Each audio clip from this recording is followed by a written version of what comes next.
Queria primeiro, senador Cidinho Santos, registrar que participei hoje pela manhã, na Câmara dos Deputados, de um evento muito representativo, com a presença, não diria centenas, mas de dezenas de entidades, com certeza mais de 50 entidades, com a presença de inúmeros deputados, e tanto eu como o deputado Arnaldo Faria de Sá falamos em nome da Frente Parlamentar em Defesa da Previdência Pública.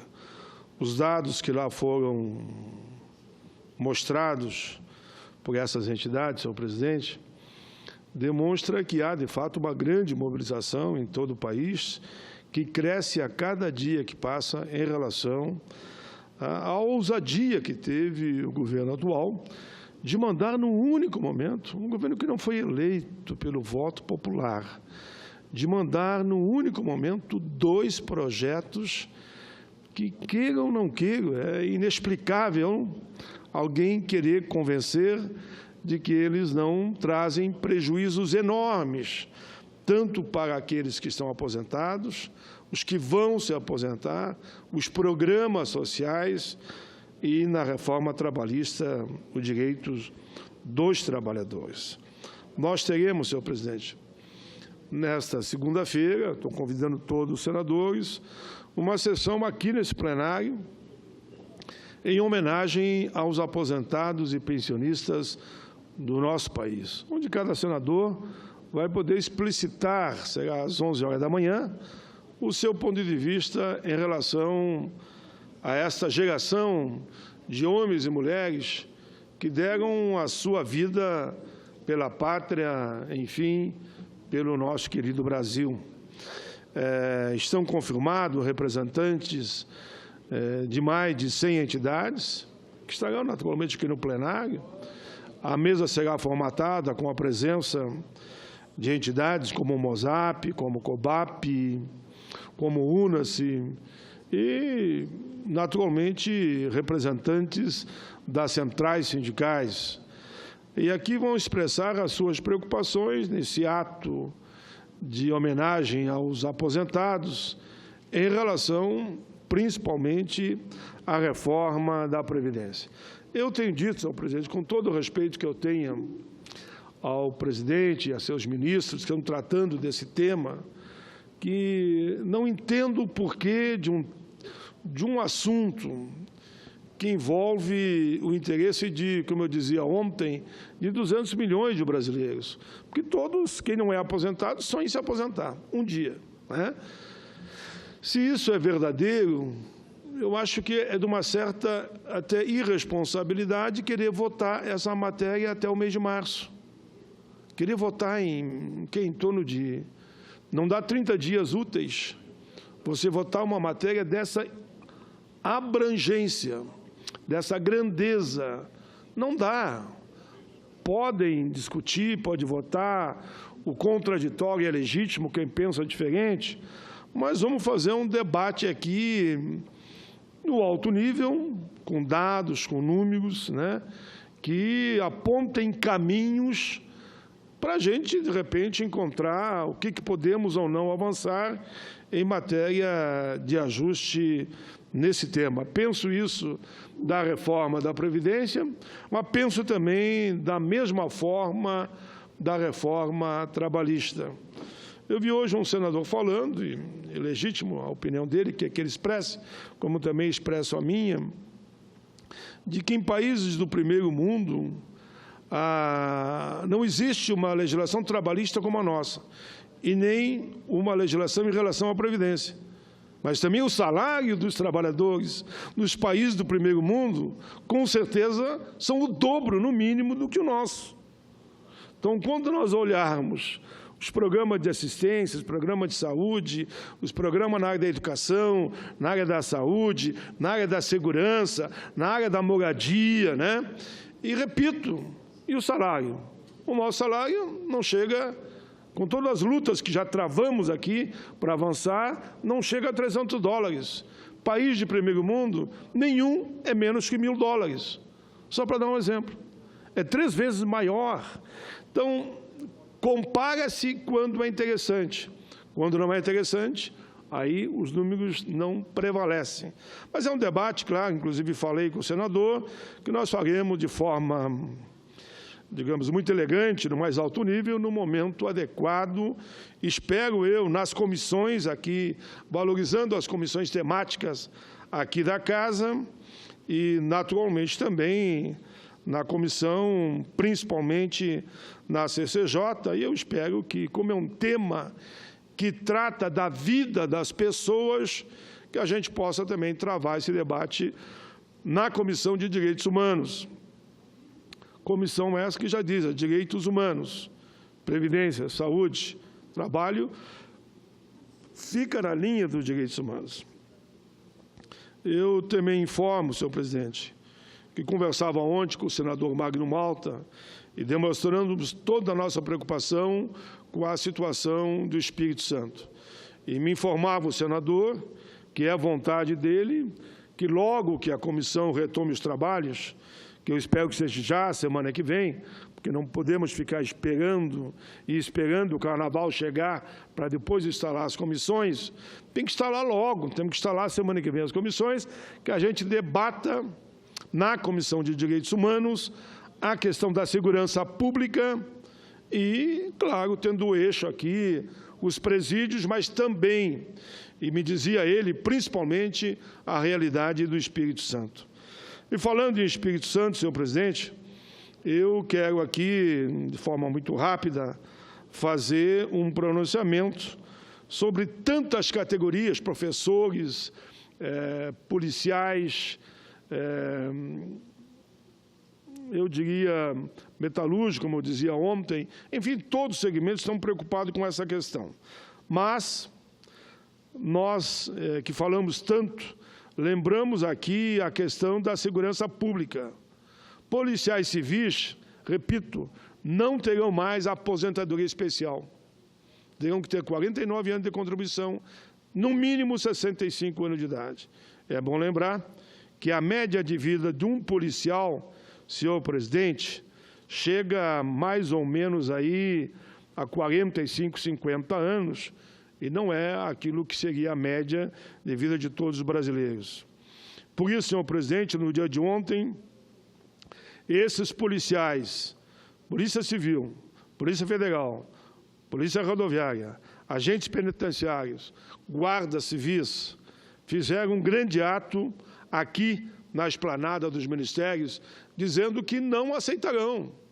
Estão se mobilizando em todo o país, não aceitarão que eles percam um adicional de risco e, por consequência uma da outra, a aposentadoria especial, já que para defender as nossas vidas, enfim, as nossas casas, o patrimônio do povo brasileiro, eles arriscam diariamente as suas vidas. Mais de 5.000 pessoas de todos os estados se fizeram presente aqui ontem, em frente aos ministérios, se mobilizando não somente aqui, mas também nos aeroportos de todo o país. Essa mobilização dos policiais civis, repito, federais e rodoviários, agentes e guardas, teve à frente a União dos Policiais do Brasil, o PB, que reúne 30 entidades de policiais e outros servidores, todos da segurança pública. Para eles, a reforma é um tiro no peito de cada trabalhador da área. Segundo eles, ignora duas peculiaridades importantes no que diz respeito a policiais e a outros servidores da segurança pública. A baixa expectativa de vida da categoria é um fato que deve se tratar como atividade de extremo risco. O governo ignora a realidade desses profissionais ao fixar uma idade de 65 anos para a concessão de aposentadoria e 49 anos de contribuição. Aliás, eles não terão direito nem sequer à regra de transição. Senhor presidente, podem aí analisar tudo em matéria de expectativa de vida. No Nordeste pode ser 60 anos, na outra área 65, pode ser no extremo sul, quem sabe 75, mas vamos aqui agora explicitar o que me explicou o presidente da Associação de Delegados da Polícia Federal. Segundo me explica o presidente da ADPF, a Associação dos Delegados da Polícia Federal, senhor Carlos Eduardo Sobral, em artigo que encaminhou inclusive por escrito ao meu gabinete, a realidade vivida pelo policial brasileiro é outra. Sua expectativa de vida não chega a 60 anos. Como então impor uma idade mínima de aposentação de 65 anos para uma categoria onde a expectativa de vida sequer se aproxima disso? Aí, na fala com eles, que é comum grande parte dos policiais morrerem assassinados aos 50 anos. Outra questão é que um país onde morrem, dados por ele levantado no artigo, mais de 500 policiais por ano, um dos índices mais altos do mundo. Não é factível que o governo apresente um projeto de reforma previdenciária que ignore a atividade de risco como fator especial de aposentação. Como é que ficam os mineiros daqui para frente? Antes era 15, agora vai ser 25 anos no mínimo. Aqueles que trabalham no subsolo, lá no meio da mina. Mas aqui voltamos.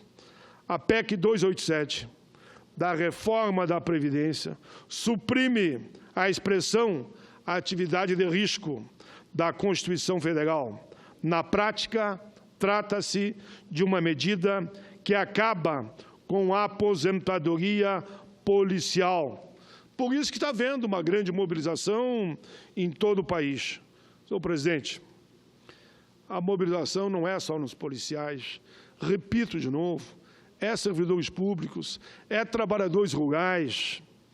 No meu estado, por exemplo, nós estamos lá nos organizando e criando uma comissão em cada município. Cada município tem que ter uma comissão contra a reforma da Previdência e contra a reforma trabalhista.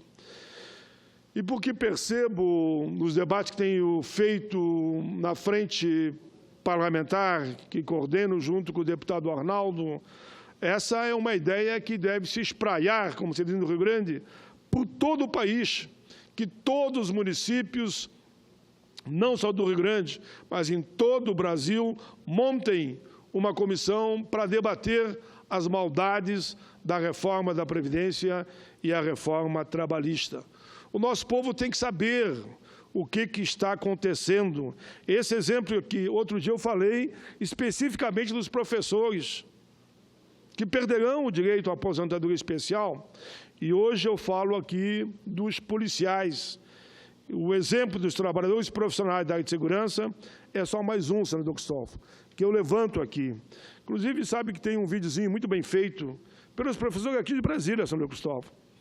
A entidade dos professores de Brasília fez um vídeo, mas muito bem organizadinho. Eu peguei e reproduzi para todo o país via as redes da Frente Parlamentar em Defesa da Previdência. Todos estão apavorados. E a correria, eu dei o dado ontem, mas vou repetir hoje, pedi que eu repetisse. Hoje você corre para se aposentar, porque mesmo com o fator previdenciário, que eu condeno tanto e condenei, o cidadão está convencido que é melhor se aposentar pelo fator do que esperar o resultado dessa reforma que está aí. Eu confesso, com toda a sinceridade, Vossa Excelência me conhece, o senador Medeiros também, que o governo sabe que vai ter que dialogar, que negociar com essa reforma, com 49 anos de contribuição, e 65 é inaceitável. Sabe para quando, e eu quero passar, faço questão da parte de Vossa Excelência, você procura agora um posto da Previdência para encaminhar a sua aposentadoria, eles já estão agendando para só 2018, que não dão conta, e é natural que não dê conta. Há um desespero na população, porque, bom, contribuir, e como é que vai ficar a minha vida daqui para frente? O que eu estou apenas alertando, se quiser registrar, registre, que, se eles agendarem para 2018, eles vão ter que depois pagar todo esse período de 2 anos, retroativo à data que você agendou. Senador Cristóvão. Senador Paim, apenas para dizer que eu estou de acordo que a gente não pode tratar desiguais igualmente.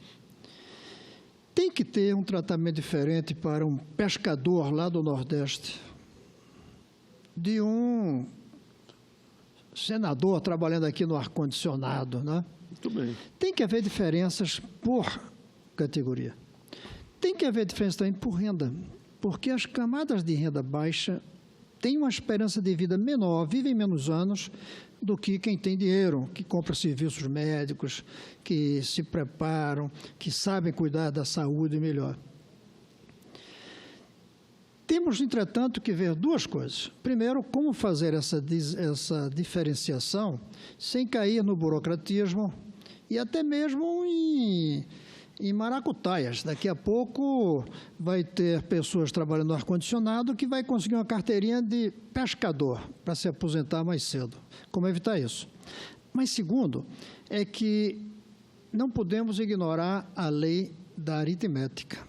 Então, para que um se aposente antes do outro, para que haja diferença, para que baixe a idade de uns, tem que aumentar de outros. Nós vamos ter que ter coragem de que, para, por exemplo, alguma categoria que vai ter uma idade mínima menor, outra vai ter que ter uma idade mínima maior, porque a soma tem que ser o valor. A não ser que a gente comece a cobrar mais contribuição de uns do que de outros. Ou aumenta a contribuição, ou reduz a idade. Aí não tem outro jeito, é aritmética. Por quê? Porque nós precisamos ouvir também os que estão nascendo hoje. E se nós beneficiarmos apenas a nós, o futuro não vai ter aposentadoria. É preciso levar em conta isso que se chama cálculo atuarial. E pena, mas os que nascem hoje não vão votar. Não vão escolher deputado nem senador, não vão fazer greve, não vão invadir aqui o plenário. Isso que me preocupa, é votar levando em conta as desigualdades que nós temos e que precisa de um tratamento desigual também, mas levando em conta a aritmética, que tem que ter uma soma que bata, não pode ser falsa, iludida, o dinheiro não é ilimitado, e finalmente levar em conta hoje e os próximos 50, 100, o que for, porque a gente passa, mas a população de brasileiros continua. É um exercício muito importante, temos que ouvir todos esses, mas não podemos nos submeter a nenhum grupo. Essa é aqui a diferença. Temos que ouvir a todos, mas sem nos submeter a nenhum deles, porque aí ele vai fazer, e é natural, cada um procura os seus benefícios. Como os parlamentares já tiveram aposentadorias aqui que me dizem eram vantajosas antigamente, parece que acabou. Eu não sei, porque eu entrei aqui já optando pela minha aposentadoria de professor e não de parlamentar. Então, se a gente se submeter a um grupo ou outro, para cada grupo que a gente se submete, prejudica outro. Isso é que eu quero chamar a atenção. Os recursos são limitados, mas é um exercício que a gente vai ter que fazer. Como fazer uma previdência justa? Não pode ser injusta, mas sustentável. Senão, ela vai ser mais injusta ainda com as gerações futuras. É um exercício que a gente vai ter que fazer. Eu espero que tenhamos lucidez e coragem para dizer quem é que vai ter mais, quem é que vai ter menos e qual é a razão para isso.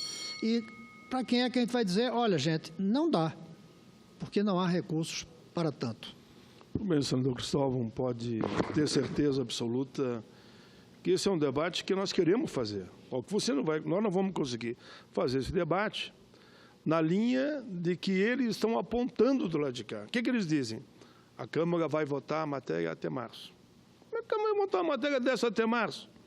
Isso é de uma irresponsabilidade sem limite. Por tudo só que você levantou aí, senador. Ora, a diferença de idade, claro que tem que ter, e hoje já tem, inclusive, diversas diferenças, né? Nós temos que construir aqui, a partir de um grande debate, ouvindo naturalmente a todos, porque se ficasse como está, senador, mesmo aquele que vai nascer não vai se aposentar mais. Ele já está liquidado. Ele não tem a mínima chance de se aposentar. Tem uma tabelinha que a gente tem, nós mostramos a tabela. Quem começar a trabalhar, por exemplo, com 20 anos, vai se aposentar com 75, 80 anos. É só ver. É 49 ininterrupto. Ninguém consegue 49. Eu dei o exemplo de ontem e repito. Eu estou com 66. Sabe quantos anos comecei a trabalhar? Que era permitido no Senai, com 12 anos. Eu não tenho condição de me aposentar. Porque eu não tive 49 ininterrupto. Eu tenho direito de me aposentar com os 35, isso eu consegui, mas não tive 49. Então, eu já não tenho. Então, a criança que nasce hoje, se nós olhar para eles, nós não podemos permitir que essa proposta seja aprovada. Quem mais perderão são os mais novos. Cidadão que tem 15 anos, 18 anos, 20 anos, esse está ferrado com essa proposta. Mas é um debate, claro, que nós vamos fazer com calma, vamos ouvir todas as posições, mas é inegável que você não pode tratar o trabalhador rural da mesma forma como nós falamos aqui, por exemplo, de um parlamentar. Pela forma que está ali, está exatamente assim. Isso que dizem que vão estender para os parlamentares, mas digamos que seja previdência igual para todo mundo, que é o certo. E daí, vai ser igual? O parlamentar vai se aposentar pela fórmula que for aprovada pela Previdência. E o trabalhador rural, que fica lá dia e noite, trabalhando de sol a sol, como a gente fala, né? Vai poder contribuir 49 e ter 65? Não vai, ele não aguenta. Eu trabalhava numa fundição. Me coloquem de volta dentro de uma fundição, para ver se eu vou aguentar até os 70 e poucos anos para poder me aposentar. Claro que vou morrer antes, respirando aquele ferro fundido. Você pega o ferro fundido, ou aço, e joga no meio da terra, porque a terra é que circula para fazer o molde. A gente tira o molde, fica o espaço vazio, você enche com aquele ferro líquido. Quando eu fui ao médico recentemente, sabe o que o médico perguntou? Tu fuma, pai? Digo, não, nunca fumei. Mas engraçado, dá a impressão que tu fumou. E eu, na hora, não soube responder, confesso que não soube. E depois, em casa, eu digo, claro que eu sei, é o meu tempo de fundição. Eu respirava aquela fumaça dia e noite. Dia e noite, eu tinha que trabalhar ali, o meu ganha-pão. Então, tem um probleminha, que eu vou ter que resolver naturalmente, com as limitações, mas com a força que a ciência, a saúde avança. Então, essas diferenças, não querer considerar, senador, hoje para você conseguir uma aposentadoria especial, quem atua nessa área, é uma burocracia sem limite. Mas, senador, como eu havia dito para Vossa Excelência, eu ia terminar, o senador já me deu 5 minutos a mais, para passar a palavra a Vossa Excelência, e dizendo que, claro, que eu voltarei com esse tema quanto tempo for necessário.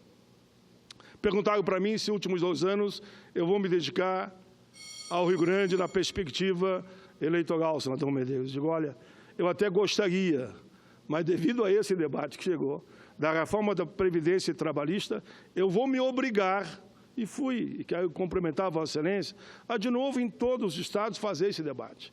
E quero de pronto dizer, senador Medeiros, que fui José Medeiros, que preside a sessão, que Vossa Excelência me acompanhou, foi um belo debate lá no seu estado. Aí eu concluo. Obrigado, presidente.